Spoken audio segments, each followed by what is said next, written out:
The Zephyrin flagship Dominion hung in the darkness of space, like a colossal predatory fish, its biometallic hull pulsing with faint bioluminescence.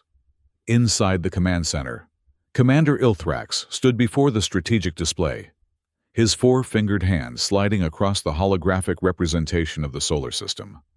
"This is the 48th system we have encountered," Ilthrax announced to his officers. His voice carried the clicking undertones of the Zephyrin elite caste. "Our intelligence suggests it is inhabited by a Class 3 civilization. Primitive. Pre-interstellar. Technologically stunted." Lieutenant Verax, his second-in-command, stepped forward. "The third planet shows signs of radio transmissions and rudimentary satellite networks. Minimal defensive capabilities." Ilthrax's mouth tendrils twitched with something resembling amusement. "Another easy conquest for the Empire. The Supreme Council will be pleased to add Earth to our collection." The holographic display zoomed in on the blue-green planet, rotating slowly as atmospheric data scrolled alongside it. Surface scans revealed sprawling cities, vast oceans, and wilderness areas. Patches of the display highlighted military installations, pathetically few by Zephyrin standards. "Standard procedure dictates we deploy an Apex unit for preliminary assessment," Verax suggested. Ilthrax nodded. "Prepare Korthal for deployment. One Apex Predator should be sufficient for initial survey and limited engagement testing." In the depths of the ship, in a chamber illuminated by the sickly glow of nutrient tanks, technicians prepared the bioengineered hunter for its mission. Korthal's massive form floated in suspension fluid, semi-dormant but aware, nearly 3 meters tall, with a chitinous exoskeleton and adaptive camouflage tissue. The Apex Predator represented the pinnacle of Zephyrin military biotechnology, a perfect fusion of sentient intelligence and instinctual killing efficiency. "Upload the Earth environmental data and deploy within the cycle," ordered Ilthrax over the communication system. "Target a remote region for initial contact assessment. Minimal indigenous population, but sufficient for testing human response capabilities." As technicians drained the suspension fluid and began activation procedures, Korthal's 6 eyes opened, glowing with an eerie amber light. Neural pathways fired as mission parameters downloaded directly into its enhanced brain. Sensory organs along its spine rippled with anticipation of the hunt to come. Far below, on the surface of Earth, Tessa Harper stood at the edge of a mountain ridge in the northern Rocky Mountains, breathing in the crisp autumn air. At 25, she had already earned her reputation as one of the most promising environmental scientists of her generation. Her copper-colored hair was pulled back in a practical ponytail, her face weathered from countless hours in the field. Tessa adjusted her pack and checked her tablet, reviewing the sensor data from the wildlife monitoring stations she had placed throughout this section of the wilderness. "Interesting," she murmured to herself, noting a pattern change in the elk migration. The data suggested something had disturbed their usual routes. Perhaps a new predator had entered the territory, a bear or mountain lion moving in response to the changing climate patterns she was studying. Her satellite phone buzzed. "Harper," she answered, her eyes still scanning the horizon. "Tessa, it's Dr. Monroe." Elias Monroe had been her mentor through graduate school and now served as the director of the Research Foundation, funding her current project. "How's the field study coming along?" "The sensor network is fully operational," she replied. "I'm getting some unusual movement patterns in the large mammals. Nothing conclusive yet, but definitely worth investigating." "Good, good. Listen, there's something else." Monroe's voice took on the tone he used when broaching a subject he knew she wouldn't like. "The Foundation's hosting a fundraiser next month. Big donors, government officials, the usual crowd. They're expecting this year's star researcher to make an appearance." Tessa sighed. She hated the politics of science almost as much as she loved the work itself. "I'll be in the middle of the migration tracking." "Elias." "I know, but it's just one weekend. The continued existence of your wilderness project depends on keeping these people happy. Fine, she conceded. Send me the details. I'll try to make it presentable by then. After ending the call, Tessa began the hike back to her research cabin, 3 miles from the nearest access road and 2 hours from the closest town. The location offered the perfect isolation for her work.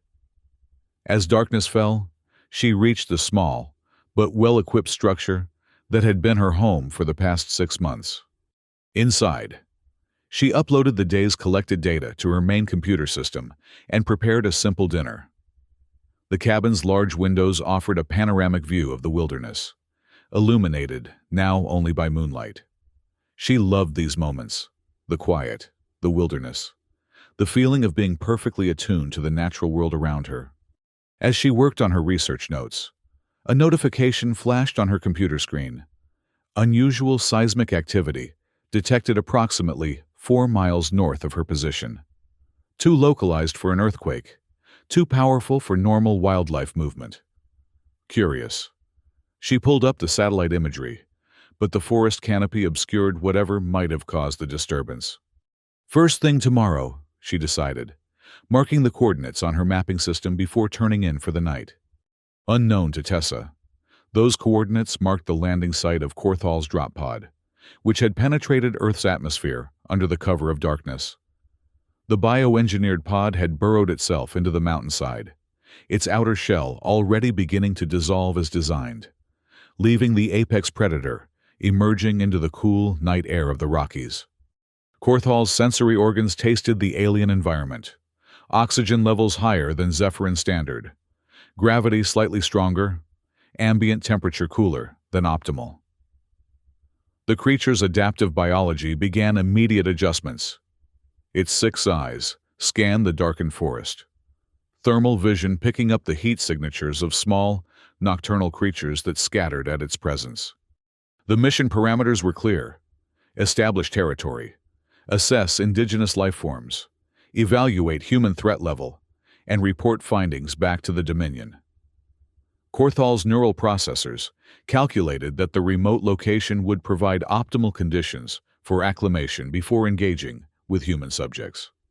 With fluid, predatory grace, the alien hunter moved into the forest, already beginning its work. Morning broke with ominous gray clouds gathering over the mountains. Tessa checked her weather station data. A storm system moving in, probably bringing the first serious snow of the season. She would need to work quickly to investigate the seismic anomaly before conditions deteriorated. Dressing in her cold weather gear and packing her research equipment, emergency supplies, and satellite phone, she set out toward the coordinates. The hike took her through increasingly rough terrain, climbing higher into the mountains. The wildlife grew strangely scarce as she approached the area, an unnatural silence falling over the forest. "Where is everyone?" she whispered to herself, noting the absence of bird calls and small animal movements that typically filled these woods. Her training told her this was a warning sign. Something had disturbed the natural order here. When she reached the coordinates, she found a clearing that hadn't existed on her previous surveys. Trees had been flattened in a circular pattern, the ground scorched and disturbed. At the center lay a strange, partially dissolved organic-looking structure, unlike anything she had ever seen. Tessa approached cautiously, her scientific curiosity overriding her instinctive caution. The material appeared neither fully organic nor fully metallic, some sort of composite that seemed to be deliberately breaking down, as if designed to leave no evidence. "What the hell is this?" she murmured, taking samples and photographs. The technology was far beyond anything she recognized. Some kind of experimental aircraft? As she cataloged the scene, the fine hairs on the back of her neck stood up. An instinct as old as humanity itself warned her. She was being watched. Slowly, she turned, scanning the tree line. Nothing was visible, but the sensation persisted. Moving with deliberate calm, she packed her samples and began to retreat from the clearing. A branch snapped somewhere to her left, too heavy to be a small animal. "Hello," she called out, reaching slowly for the bear spray on her belt. "Park ranger, is someone there?" Only silence answered. But the sense of being observed intensified. Tessa began walking faster, following the trail back toward her cabin. The clouds had darkened overhead, and the first few snowflakes began to fall. Behind her, moving with impossible silence for its size, Korthal stalked through the forest. The alien predator had observed the human female investigating its landing site and had categorized her as an intelligence-gathering threat. Its mission protocols activated the hunt sequence. Tessa heard nothing until the last moment, just a subtle displacement of air that made her dive forward instinctively. Something massive crashed through the space where she had stood a heartbeat earlier. Rolling to her feet, she found herself face to face with a nightmare. The creature stood nearly 10 feet tall, its body covered in shifting plates that seemed to absorb and reflect the forest colors around it. 6 amber eyes fixed on her with cold intelligence, and what appeared to be sensory appendages along its spine rippled like seaweed in a current. Arms ending in wicked claws extended toward her. For one paralyzing moment, Tessa's scientific mind tried to categorize what she was seeing. Not a bear, not any known predator, before her survival instincts took over. She sprinted downhill, using her knowledge of the terrain to navigate between trees and over fallen logs. Korthal pursued, its powerful limbs eating up the distance between them. The apex predator's neural systems analyzed the human's escape tactics, calculating interception trajectories. This prey was demonstrating higher evasive intelligence than anticipated from the briefing data. Tessa's mind raced alongside her body. Whatever this creature was, it moved with predatory purpose. Her only advantage was her knowledge of the local environment. Ahead, she knew the trail split. One path leading toward a rock formation with narrow passages the larger creature might struggle to navigate. She veered right at the fork, pushing her burning lungs to their limit. Behind her, she heard the creature crashing through underbrush, closing the distance. The snowfall intensified, limiting visibility. The rock formation appeared ahead, a series of weather-worn boulders creating a natural maze. Tessa squeezed between 2 massive stones, scraping her shoulder painfully, but pressing on. Behind her, she heard the creature impact the stones with a frustrated roar that sounded like no animal she had ever encountered. Navigating the twisting passages, she emerged on the other side and took shelter behind a large boulder, trying to control her ragged breathing. The creature's sounds had stopped. Had she lost it? Or was it finding another way around? Carefully, she peered around the edge of the rock, nothing visible in the swirling snow. Then, movement from above. The creature had climbed the rock formation and was now descending toward her position. Shit!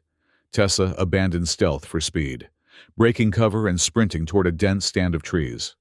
She needed a new plan. This thing was faster, stronger, and apparently smarter than she had initially assessed. As she ran, her scientific mind began categorizing what she had observed. Intelligent hunting behavior, adaptive camouflage, physical capabilities beyond any known terrestrial predator. The impossible thought formed, not from Earth. The revelation should have terrified her, but instead it provided clarity. If this was an extraterrestrial predator, it would be adapted to hunt on its homeworld, not Earth. It wouldn't know the local terrain, flora, or fauna the way she did.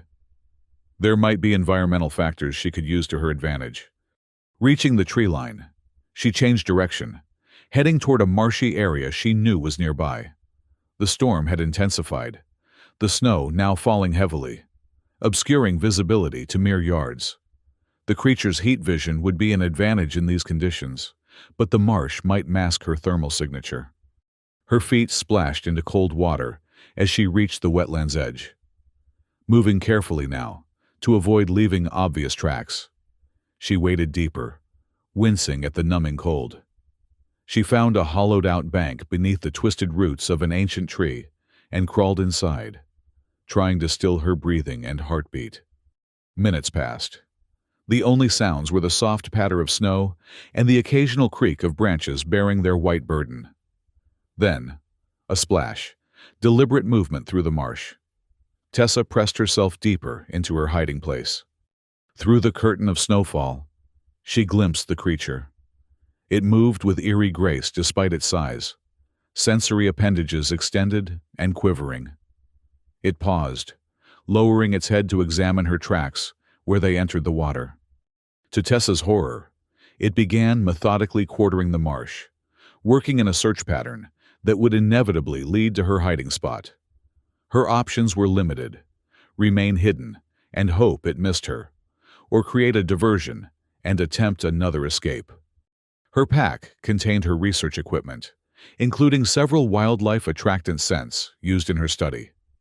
Moving with painful slowness, she extracted a vial of elk musk. If this thing hunted by scent or some similar sense, this might confuse it. When the creature's back was turned, she tossed the uncapped vial as far as she could toward the opposite side of the marsh. It landed with a small splash, releasing its potent odor into the air. The effect was immediate. The creature's head swiveled, sensory appendages extended fully. It moved toward the new scent with focused intensity, leaving Tessa's hiding spot unchecked. Taking her chance, she slipped from beneath the tree roots and waited silently in the opposite direction, using the falling snow and the elk scent as cover. She needed to reach her cabin, to document what she had seen and, if possible, alert authorities. Though what authorities would believe her was another question entirely. The journey back took twice as long as normal. She moved carefully, using every trick she had learned in years of wilderness fieldwork to mask her trail. The storm became her ally, erasing footprints almost as quickly as she made them. As twilight approached, her cabin finally came into view through the curtain of snow. Tessa approached cautiously, checking for signs that the creature might have somehow beaten her here. Seeing nothing alarming, she entered, immediately locking the door and closing all shutters. Her hands shook as she connected her camera to the computer and downloaded the images she had taken at the crash site. They were real, not a hallucination brought on by isolation or fear. The partially dissolved pod, the scorched earth, the strange composite material, evidence of something not from this world. Next, she gathered every reference she could find on her shelves about animal behavior, predator-prey dynamics, and sensory biology. If she was going to survive this encounter, she needed to understand what she was facing. Think, Tessa, she told herself. Analyze it like any other predator. She began making notes, cataloging what she had observed. The creature had displayed superior physical capabilities, strength, speed, agility, advanced sensory perception, possibly including infrared, thermal vision, intelligent hunting strategies, some form of adaptive camouflage, apparent interest in human observation. It could have killed her immediately but had pursued instead. If it followed the pattern of terrestrial apex predators, it would likely establish a territory, test potential prey, and optimize its hunting strategies based on success rates. It would learn, adapt. The realization chilled her more than the freezing marshwater had. This thing would be coming for her again, and next time, it would be better prepared. Tessa reached for her satellite phone to call for help, then hesitated. Who would believe her? Without proof, she would sound delusional. At best, they would send a search party that would likely become additional targets. At worst, they would ignore her warning entirely. She needed more evidence and, ideally, a way to neutralize the threat. The storm outside had grown into a full blizzard, which would at least buy her some time. The creature, no matter how advanced, would be hindered by the extreme weather conditions. Tessa spent the night researching, planning, and preparing. She disassembled some of her wildlife monitoring equipment to create improvised warning systems around the cabin. She gathered every potential weapon or tool that might give her an advantage. Bear spray, flares, hunting knife, even the components for simple traps she sometimes used to harmlessly capture small mammals for her studies. As dawn approached, exhaustion finally overcame her, and she fell into a fitful sleep at her desk, surrounded by notes and makeshift defenses. She awoke to silence. The storm had passed during the night, leaving the world outside transformed into a pristine, white landscape. Tessa checked her improvised perimeter alarms. Nothing had triggered them. Cautiously, she opened one shutter to scan the surroundings. The morning sun glinted off unbroken snow around the cabin. No tracks, no disturbances. Had the creature lost her trail in the storm? Or was it biding its time, studying her, just as she hoped to study it? Tessa knew she couldn't remain barricaded indefinitely. Her supplies would eventually run out, and staying in one location made her vulnerable. She needed to take the initiative somehow. First, she attempted to contact the outside world. Her satellite phone showed no signal, either damaged during her escape or being actively jammed. The latter possibility suggested a level of technological interference that reinforced her extraterrestrial theory. Her radio equipment similarly failed to connect. She was effectively cut off. "Okay," she said aloud, centering herself. "If I can't call for help, I'll have to handle this myself." She spent the morning converting more of her research equipment into monitoring devices. By noon, she had created a rudimentary surveillance network extending around the cabin. It wouldn't stop the creature, but it would at least warn her of its approach. Next, she focused on understanding her adversary better. The samples she had collected from the crash site might provide insights. Using her microscope and analytical tools, she examined the mysterious material.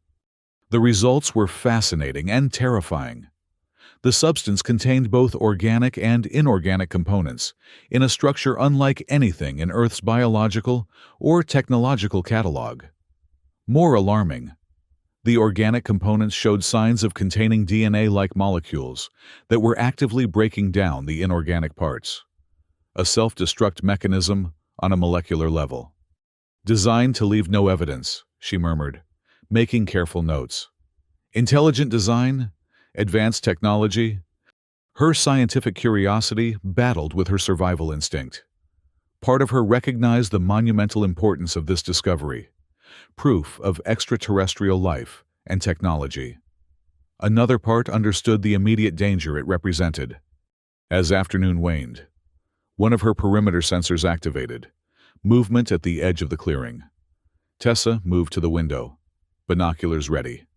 What she saw confirmed her worst fears. The creature stood at the forest's edge, partially concealed by trees, but unmistakable. It was watching the cabin, its posture suggesting patient observation rather than immediate attack. Studying me, Tessa realized. Learning my patterns just as I'm trying to learn its. This was a strategic standoff. The creature clearly possessed intelligence at least comparable to human levels. It was not merely hunting, it was planning. Night fell, bringing with it a new kind of tension. Tessa kept her lights minimal, moving around the cabin by flashlight to avoid creating silhouettes in the windows. Her sensors remained quiet, but she felt certain the creature was still out there, watching, waiting.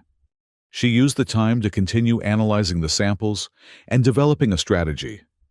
If the creature relied on advanced sensory capabilities, perhaps those same senses could be overloaded or confused. Many terrestrial predators had specialized sensory adaptations that, while providing advantages, also created exploitable vulnerabilities. By morning, she had formulated a plan, not to defeat the creature in direct confrontation, which would be suicidal, but to capture evidence of its existence and, if possible, find a way to communicate with whatever intelligence had sent it. The dawn brought a new development. One of the external cameras she had positioned showed something unusual. The creature had left what appeared to be a small dead animal at the edge of the clearing. A gift? A threat? A lure? Curiosity warred with caution. It could be a trap. but it also represented a chance to learn more about the entity stalking her. Eventually, scientific interest won out. Tessa prepared to venture outside, arming herself with bear spray, her hunting knife, and a camera. She exited through the back door, circling wide to approach the gift from an angle that offered multiple escape routes. When she reached it, she found the body of a mountain lion, a full-grown male, killed with surgical precision. A single wound to the throat, edges cauterized as if by intense heat. "A demonstration of capability," she whispered, photographing the kill. "It's showing me what it can do." The implicit message was clear. If it could take down North America's apex predator with such ease, a human would pose no challenge. Yet it hadn't attacked her directly since their first encounter. Why? As she documented the kill, a realization formed. This wasn't just a hunt. It was an assessment. The creature was gathering intelligence, perhaps for something larger. An invasion? Colonization? The stakes suddenly expanded beyond her personal survival. If this was a scout for a hostile force, the information it gathered could impact all of humanity. Tessa returned to the cabin, her mind racing with implications. She had to find a way to capture the creature, or at least disable it long enough to document its existence conclusively. Evidence that couldn't be dismissed as a hoax or delusion. Over the next 2 days, a strange pattern developed. The creature continued to leave gifts, killed local wildlife, at the edge of the clearing. Each demonstrated a different hunting technique. A deer, taken down at full sprint. A bear dispatched despite its size and strength. Small game animals captured with precise efficiency. Tessa documented everything, building a profile of the creature's capabilities. It was learning the local ecosystem, testing itself against Earth's wildlife, and, she suspected, sending her a message. On the third morning, she found something different, a crude arrangement of stones and branches that could not have occurred naturally. The creature was attempting communication. Seeing an opportunity, Tessa responded by creating her own arrangement nearby, a simple geometric pattern of sticks that represented basic mathematical constants, universal concepts that any advanced intelligence should recognize. When she checked again that evening, her pattern had been altered. The sticks rearranged into a more complex sequence that expanded on her mathematical statement. Proof, if she had needed any more, of the creature's intelligence. This development gave her an idea. If the entity could understand abstract concepts, perhaps she could reason with it, find some way to establish mutual understanding rather than continue this predator-prey dynamic. But before she could develop this approach further, her cabin's proximity alarm sounded. The creature was approaching directly, abandoning the cautious observation of previous days. Tessa activated her cabin's external cameras, watching as the alien hunter emerged from the tree line and moved with purposeful strides toward her door. No attempt at stealth or concealment now. This was a direct approach. Heart pounding. She grabbed her packed emergency bag and exited through a window on the opposite side of the cabin. If the creature wanted a confrontation, she would not be trapped inside. As she circled around, she saw the alien examining her door, its sensory appendages extended. Then, with disturbing ease, it tore the reinforced door from its frame and entered her cabin. Tessa used the opportunity to retreat to the tree line, establishing a hidden observation position. Through her binoculars, she watched as the creature methodically explored her living space, examining her equipment, books, and research materials with evident curiosity. It was learning about her, just as she had been learning about it. After nearly an hour, the creature emerged from the cabin carrying several items: her field journal, a map of the region, and a framed photograph of Tessa with her research team. It studied these objects, then scanned the surrounding forest, as if searching for her. Its head turned in her direction, 6 amber eyes seeming to peer directly into her hiding place. Had it spotted her? The creature made no move to approach, instead, returning to the cabin with its collected items. Tessa released the breath she had been holding. She needed to rethink her strategy. Direct confrontation was impossible, and now she had lost her shelter and most of her supplies. The creature was escalating the encounter, forcing her to adapt or perish. Night was approaching, bringing with it plummeting temperatures. Without her cabin, exposure became as much a threat as the alien hunter. She needed to find alternative shelter and regroup. Moving carefully through the forest, she made her way toward a system of caves she had mapped during her earlier research. They would provide protection from the elements, and possibly from the creature's sensors, if she ventured deep enough. The journey took hours in the darkness, made more treacherous by the need to move silently and leave minimal traces. When she finally reached the cave entrance, Tessa paused to check for signs of wildlife. The last thing she needed was to stumble into a bear's winter den. Finding no fresh tracks, she entered, using her flashlight sparingly. The cave system extended deeper into the mountain than she had previously explored. Water dripped somewhere in the darkness, the sound echoing off stone walls. Tessa established a small camp in a chamber about 100 yards from the entrance, where a narrow passage would prevent the creature from entering with its larger frame. She allowed herself a few hours of fitful sleep, knowing she would need her strength for what was to come. Morning brought new clarity. In the light of day, Tessa explored further into the cave system and made a crucial discovery. The caves connected to an old mining tunnel, likely from the early 20th century. The tunnel, in turn, opened onto a different face of the mountain, providing an alternative exit. This gave her a strategic advantage, multiple routes for escape or evasion. It also sparked an idea. The confined spaces and complex tunnel system might be leveraged against the creature, whose size and unfamiliarity with such environments could be a disadvantage. Returning to her makeshift camp, Tessa inventoried her remaining supplies and developed a new plan. Rather than merely surviving or evading, she would attempt to capture evidence of the creature's existence and, if possible, disable it without killing it. The scientific value of such a specimen would be incalculable, and it might provide insights into the broader threat it represented. She spent the day preparing traps and gathering materials from the old mining equipment still scattered through the tunnels.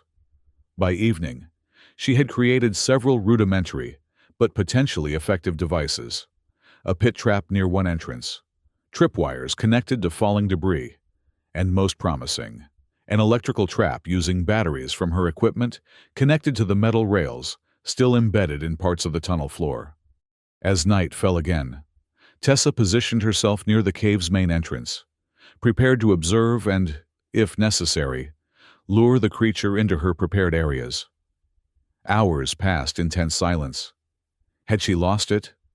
Or was it still hunting her with that disturbing patience? Her answer came shortly before midnight, a shadow moving against the starlit landscape outside the cave. The creature approached cautiously, its adaptive camouflage less effective in the open moonlight. It paused at the entrance, sensory appendages sampling the air. Tessa held her position, barely breathing. The creature entered the cave, moving with that same fluid grace despite the confined space. It navigated the darkness easily, suggesting some form of night vision or other sensory capability that functioned without light. When it passed her hiding spot, Tessa enacted her plan. She activated a small device she had salvaged from her wildlife monitoring equipment, an ultrasonic emitter designed to track bat populations. If the creature's auditory system was sensitive enough, the high-frequency sound might disorient it. The effect was immediate and more dramatic than she had anticipated. The creature recoiled, sensory appendages flattening against its body. It emitted a sound, somewhere between a hiss and an electronic whine, clawed hands moving to cover what she assumed were auditory organs. Taking advantage of its disorientation, Tessa moved deeper into the cave system, deliberately leaving signs of her passage to draw the creature toward her prepared areas. Behind her, she heard it recovering and resuming pursuit, moving more cautiously now.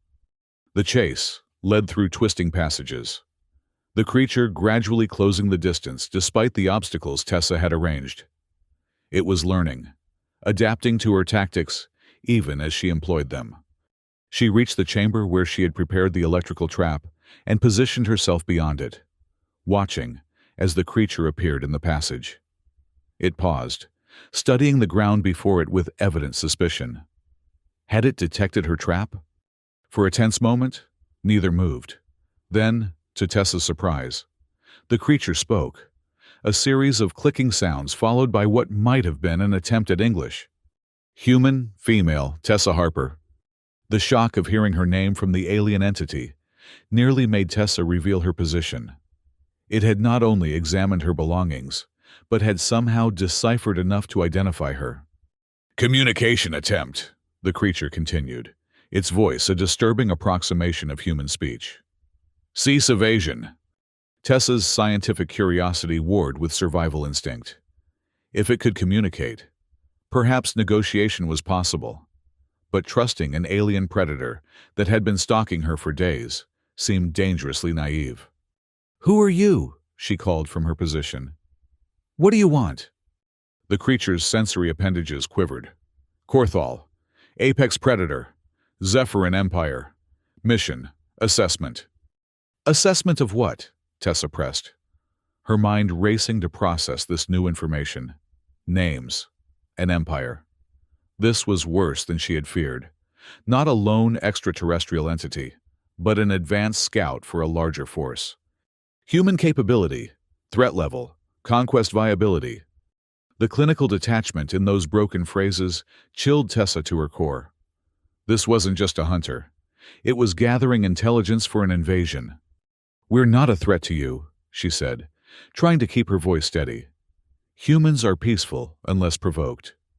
The creature, Korthal, made a sound that might have been laughter. "Evidence contradicts. Human history, warfare, territorial aggression, resource competition." It had studied Earth's history, or at least enough to form these conclusions. Tessa saw an opening, a chance to change the narrative. "That's only part of our story," she countered.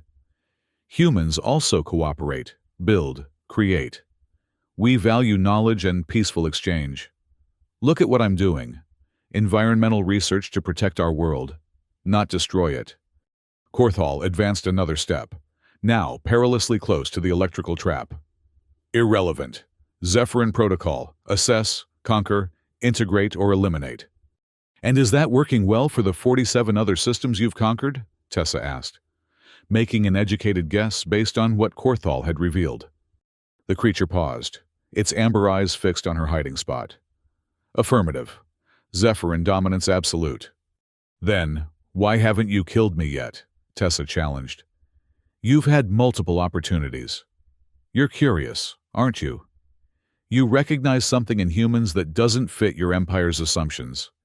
Korthal remained silent for several moments, its sensory appendages undulating slowly. Then it took another step forward, directly onto the metallic rails of Tessa's trap. She activated the electrical circuit. Current surged through the conductive floor, enveloping Korthal in crackling energy. The creature convulsed, its adaptive camouflage systems failing in patches to reveal the true color of its exoskeleton, a deep purple-black, like a cosmic bruise. Tessa had calibrated the trap to disable, rather than kill. Unsure of the creature's biology, but hoping the principles of neural disruption would apply across species. Her calculation proved correct, after several seconds of exposure. Korthal collapsed to the cave floor, its limbs twitching, but its 6 eyes still alert, following her movements as she cautiously approached. "I could kill you now," Tessa said, standing over the incapacitated alien hunter. "That's what your empire would do, right? Eliminate the threat?" The creature's voice came weaker but still functional. "Affirmative. Logical action." Instead, Tessa removed her pack and withdrew a first aid kit. "But that's not how all humans operate. I'm going to help you, and in exchange, you're going to listen." Over the next hours, as Korthal gradually regained motor function, Tessa spoke about Earth, humanity, and her own work. She explained the concept of ecological balance, of studying nature to preserve rather than conquer it. She described human art, music, literature, aspects of civilization that existed alongside the warfare and conflict the Zephyrins had apparently focused on. Whether from genuine interest or strategic calculation, Korthal listened. Occasionally, it asked questions about human social structures, about Tessa's choice to work in isolation, about the apparent contradiction between humanity's technological capabilities and their failure to advance into space in a significant way. "We're young as a species," Tessa explained. "We're still learning how to balance progress with preservation. But that doesn't make us primitive. It makes us thoughtful." As dawn approached, Korthal had recovered enough to sit upright, though Tessa maintained a safe distance and kept her makeshift weapons ready. "Zephyrin Command expecting report," the creature said eventually. "Failure to transmit will trigger retrieval protocol." "What will you tell them?" Tessa asked. Korthal's sensory appendages rippled in what she had come to recognize as a gesture of consideration. "Assessment incomplete. Human specimen demonstrated unexpected capabilities. Further study required.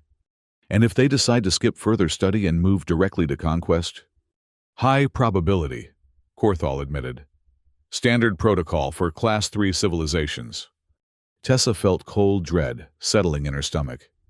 Her personal survival might be secured temporarily, but the larger threat remained. An alien empire had Earth in its sights, and she was possibly the only human aware of it. "There must be something that would make them reconsider," she pressed. "Some reason to classify Earth as too difficult or not worth the effort." Korthal was silent for a long moment. "Reclassification criteria exist. Psychological hazard designation, species demonstrating unexpected resistance capabilities, or unpredictable threat evolution." "Like a human researcher defeating an apex predator?" Tessa suggested. The alien's eyes fixed on her with new intensity. "Affirmative. Unprecedented outcome. Could justify reassessment." This gave Tessa an idea. A desperate gamble, but perhaps their only chance. "Then let's make sure your retrieval team sees exactly what happened here. Let's show them that humans aren't as primitive as they think." Over the next day, Tessa and Korthal formed an uneasy alliance based on mutual survival. The alien explained that a retrieval team would arrive within 2 Earth days, following standard protocol when an Apex unit failed to report. They would be expecting to find Korthal either victorious or deceased, not collaborating with a human subject. Together, they developed a plan. Korthal would appear incapacitated when the retrieval team arrived, while Tessa would present herself not as a frightened prey animal, but as a scientist who had studied, understood, and ultimately neutralized their biological weapon through intelligence rather than superior firepower. "Your team, will they listen or shoot first?" Tessa asked as they prepared. "Lieutenant Vara commands retrieval operations," Korthal replied. "Rational, data-driven. We'll seek understanding before action." "Let's hope you're right," Tessa muttered, checking her improvised equipment one last time. They relocated to a clearing that would allow the Zephyrin shuttle to land. Tessa set up her remaining cameras and monitoring devices to document whatever occurred. If nothing else, she wanted evidence to survive even if she didn't. As the estimated arrival time approached, Korthal positioned itself as planned, appearing damaged and subdued.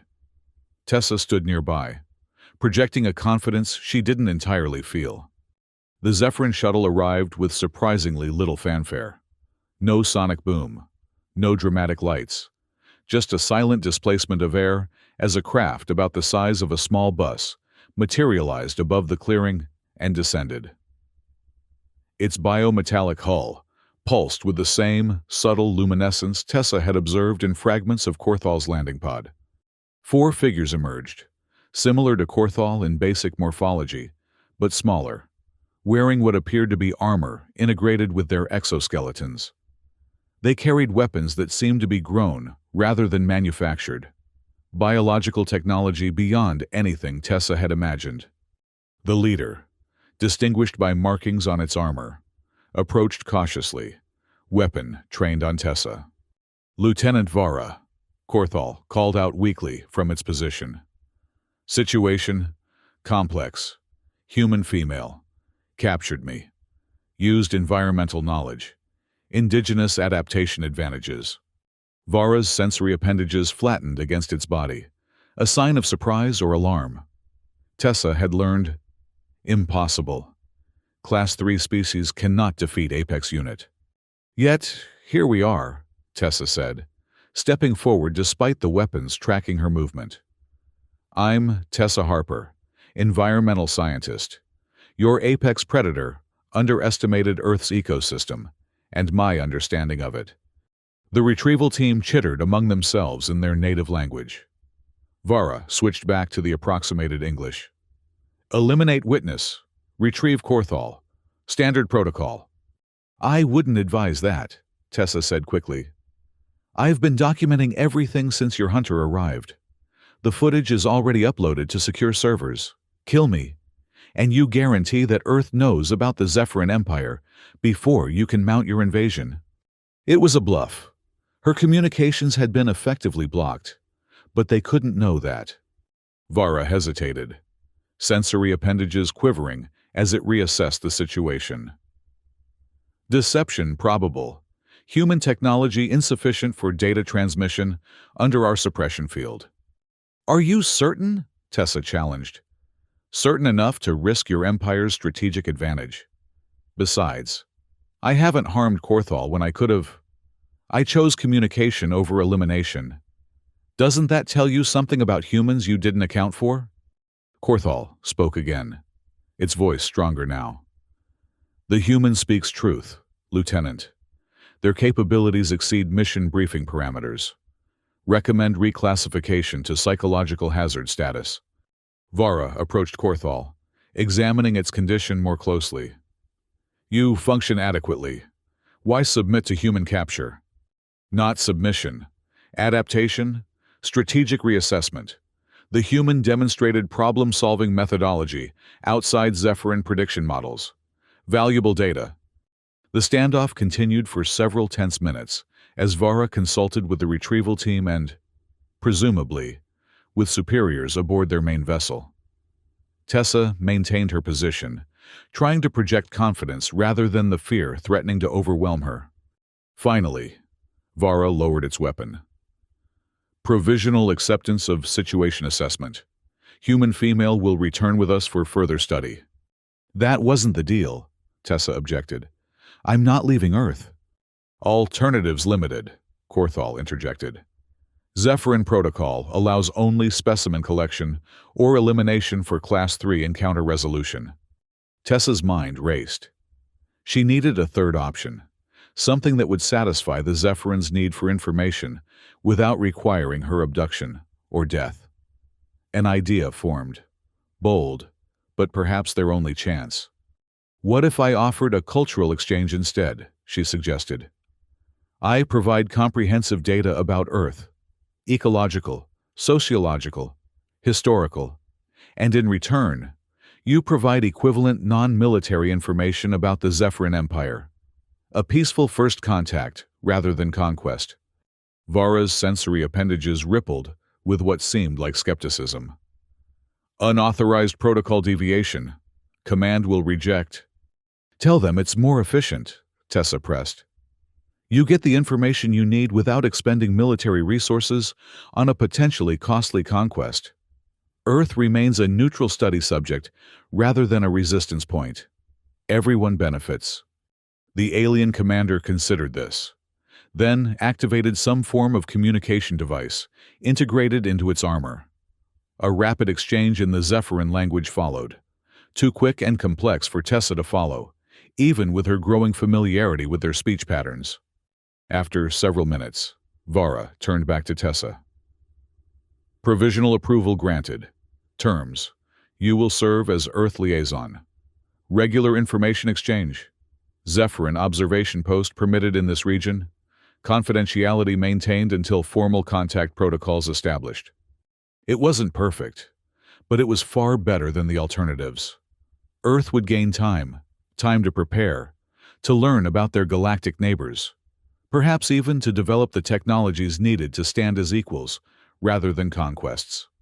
I accept those terms, Tessa said, extending her hand in a human gesture of agreement, before realizing the Zephyrins might not recognize it.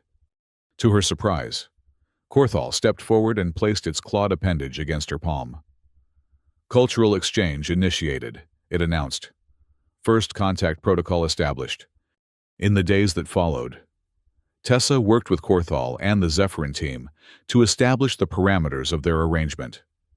Her research cabin was rebuilt with alien technology, expanded to serve as both her home and the discrete contact point between Earth and the Zephyrin Empire.